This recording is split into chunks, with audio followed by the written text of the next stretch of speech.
Pemirsa, tingkat literasi keuangan di Indonesia masih sangat rendah. Padahal pemahaman akan literasi keuangan dapat meningkatkan kesejahteraan. Saya Chandra Dewi, Anda menyaksikan Cerdas 5 Menit. Dan pagi ini saya akan menemui Ketua Dewan Komisioner dari Otoritas Jasa Keuangan, Bapak Mulyaman Hadad. Mari kita temui beliau.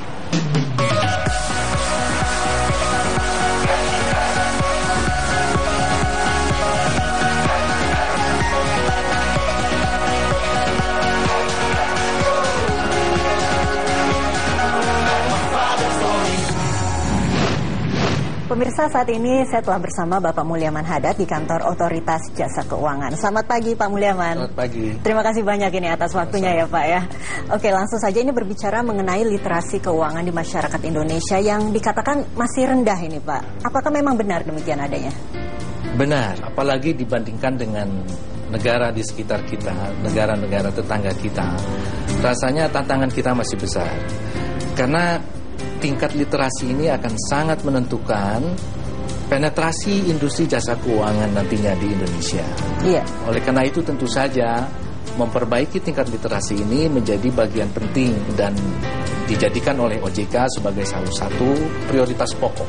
Bagaimana agar pengetahuan masyarakat di bidang keuangan akan kita dorong lebih lanjut sehingga pengetahuan mereka atau literasi keuangan mereka semakin hari semakin meningkat.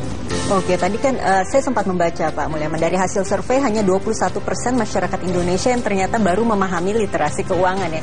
Ini rata-rata di kota-kota besar atau secara keseluruhan ini?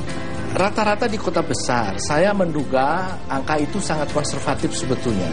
Artinya kalau kita lihat di kota-kota kecil, saya melihat angka itu akan semakin tinggi. Artinya semakin besar keperluan kita untuk mendorong literasi keuangan.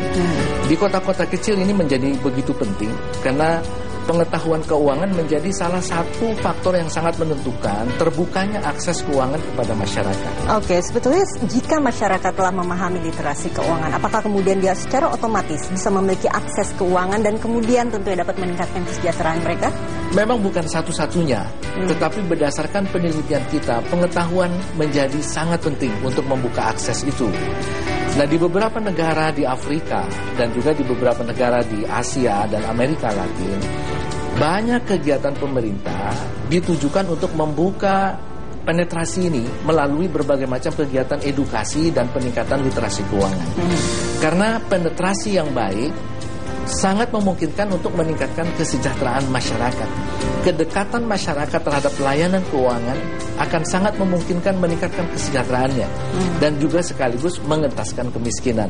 Nah, oleh karena itu kami di OJK dan tentu saja bersama-sama dengan pemerintah mendorong edukasi ini, mendorong meningkatkan literasi keuangan ini semata-mata ingin membuka akses yang lebih besar sehingga dengan demikian kesejahteraan mereka menjadi lebih meningkat. Oke, sampai sejauh ini bagaimana kiranya? Apakah ada progres dengan adanya program-program yang dilaksanakan oleh OJK? Akan ada inisiatif yang menurut saya akan sangat signifikan karena kami baru saja memperkenalkan layanan keuangan tanpa kantor. Kami akan memperkenalkan peranan dari agen-agen yang nantinya akan berada di tengah-tengah masyarakat. Kita harapkan akses akan menjadi lebih mudah dan lebih terbuka. Ditambah tentu saja berbagai macam usaha dari pemerintah pusat maupun pemerintah daerah dan OJK untuk terus melakukan edukasi dengan berbagai macam cara yang tadi saya sampaikan. Oke, kerjasama seperti apa yang diharapkan OJK untuk ke depannya, baik dari swasta maupun barangkali dari lembaga-lembaga masyarakat lainnya, tentunya untuk kemudian betul-betul meningkatkan literasi keuangan di masyarakat sehingga dapat meningkatkan kesejahteraan pastinya ya Pak ya. Akan banyak pihak yang akan kami jadikan partner di dalam melakukan sosialisasi. Tentu saja industri keuangan menjadi partner utama kita, apakah itu perusahaan asuransi, apakah industri keuangan perbankan, ya. Tetapi juga kami tidak akan melupakan peranan universitas-universitas di daerah, peranan pemerintah daerah, peranan pondok-pondok pesantren, peranan kelompok-kelompok ibu rumah tangga dan lain sebagainya di daerah. Mudah-mudahan Pak. Terima kasih Pak Mulyaman atas waktunya. Sama-sama. Namun saya harus mengakhiri perbincangan kita kali ini pemirsa. Saya Chandra Dewi, Cerdas 5 Menit, Cerdas Finansial. Sampai jumpa. Dipersembahkan oleh